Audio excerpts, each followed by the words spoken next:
કરણ, બોલ સાગર. આ કમળનું બટન દબાવવાથી આપણને શું મળે? ગેરંટી મળે કેવી ગેરંટી? ભાઈ, એ ગેરંટી કે દેશમાં કોઈ પણ ગરીબ પરિવાર ભૂખ્યું નહીં ઊંઘે. અચ્છા, ગંભીર બીમારીની સારવાર મફત મળશે, દવાઓ સસ્તી રહેશે, જિંદગી નહીં. વાહ યાર. અને બીજી શું શું ગેરંટી મળે? ભાઈ, કાશ્મીર હોય કે કન્યાકુમારી, હા. ગુજરાત હોય કે અરુણાચલ પ્રદેશ, સૌ માટે કાયદાઓ સમાન રહેશે. અને દેશની લોકસભા અને વિધાનસભાઓમાં આપણી મહિલાઓ પુરુષો સાથે ખભેથી ખભો મિલાવીને ઊભી રહેશે. ક્યાં વાત હે યાર. ભાઈ, આ તો કઈ જ નથી. ડ્રોન્સ જેવી એડવાન્સ ટેકનોલોજીથી આવશે એગ્રીકલ્ચર સેક્ટરમાં રિવોલ્યુશન. અને ભાઈ, મેં તો એ પણ સાંભળ્યું છે કે ખેડૂતોને જરૂરી માહિતી મળે ને એના માટે સ્પેશિયલ સેટેલાઇટ પણ લોન્ચ કરવાના છે. હાસ તો. અને આપણા જેવા યંગસ્ટરને શું મળશે? શું મળશે? ભાઈ, સ્કિલ સાથે સક્ષમ થવાની તક અને એમ્પ્લોયમેન્ટ ઓપોર્ચ્યુનિટીઝ પણ. ક્યાં વાત હે યાર. ભાઈ, આ વખતના સંકલ્પ પત્રમાં દરેક સેક્ટરના વિકાસ માટે કેટલા સંકલ્પો લેવાયા છે. સુપરથી પણ ઉપર. ભાઈ, આ માત્ર સંકલ્પ નથી, આ છે મોદીની ગેરંટી. અને મોદીની ગેરંટી એટલે ગેરંટી પૂરી થવાની પણ ગેરંટી. વાહ યાર. આ વખતે જોજે થર્ડ ટર્મમાં કમળનું કમાલ. તો ભાઈ, સાથે મળીને કમળનું બટન દબાવીએ અને ફરી એકવાર મોદી સરકાર લાવીએ. કમળનું બટન દબાવો, ભાજપને જીતાડો. નમસ્કાર, આપ જોઈ રહ્યા છો નેશન પ્લસ ન્યૂઝ. હું છું આપની સાથે હેતલ ભગત. ભારતીય જનતા પાર્ટીના વડોદરા લોકસભા બેઠકના ઉમેદવાર ડોક્ટર હેમાંગ જોશીનો પ્રચાર પૂરજોશમાં ચાલી રહ્યો છે. સવારથી લઈને રાત સુધી ડોક્ટર હેમાંગ જોશી સતત જનસંપર્ક કેળવી રહ્યા છે. આજરોજ શહેરવાડી વિધાનસભા મત વિસ્તારના ધારાસભ્ય મનીષા વકીલની વિશેષ ઉપસ્થિતિમાં લોકફેરણી યોજાઈ હતી.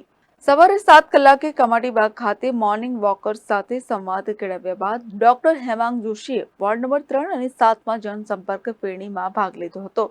અદાણિયા પુલ 4 રસ્તા ફતેપુરા વોર્ડ નંબર 14ની ઓફિસ સામેથી શરૂ થયેલ જનસંપર્ક કાર્યક્રમમાં નગરસેવકો, કાર્યકરો પણ ઉત્સાહભેર જોડાયા હતા. પ્રસ્તુત છે જનસંપર્ક કાર્યક્રમની કેટલીક ઝલકો.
ચોક્કસ આજે વહેલી સવારથી પહેલાં કમાટીબાગ ખાતે મોર્નિંગ વોક તથા ત્યારબાદ આજે શહેરવાડી વિધાનસભાની અંદર વોર્ડ નંબર 3 અને વોર્ડ નંબર 7ની સંયુક્ત એક લોકસંપર્ક ફેરણીનું આયોજન કરવામાં આવ્યું છે, જેની અંદર શહેરવાડી વિધાનસભાના લોકપ્રિય ધારાસભ્ય, પૂર્વ મંત્રી એવા આદરણીય શ્રીમતી મનીષાબેન વકીલ, આપણા વડોદરા મહાનગરના મહામંત્રી એવા સત્યનભાઈ કુલાબકર, ડેપ્યુટી મેયર શ્રીમાન ચિરાગભાઈ બારોટ, પક્ષના નેતા મનોજભાઈ પટેલ, પૂર્વ મેયર, પૂર્વ મહામંત્રી અને હમણાં સુરતમાં જેઓ કમળ ખીલાવીને આવ્યા છે એવા સુનિલભાઈ સોલંકી, તમામ વોર્ડના કાઉન્સિલરશ્રીઓ, શિક્ષણ સમિતિના સદસ્યશ્રીઓ, તમામ હોદ્દેદારો, પૂર્વ કાઉન્સિલરશ્રીઓ, વિવિધ મોરચાના તમામ આગેવાનો, સર્વે લોકો મળી અને મોટી સંખ્યામાં આજે લોકસંપર્ક અને ફેરણીનું આયોજન કરવાના છે. જે પ્રકારે લોકોનો અમને સ્વાગત સત્કાર મળી રહ્યો છે, આવકાર મળી રહ્યો છે. Bureau report nation plus news Vadodara.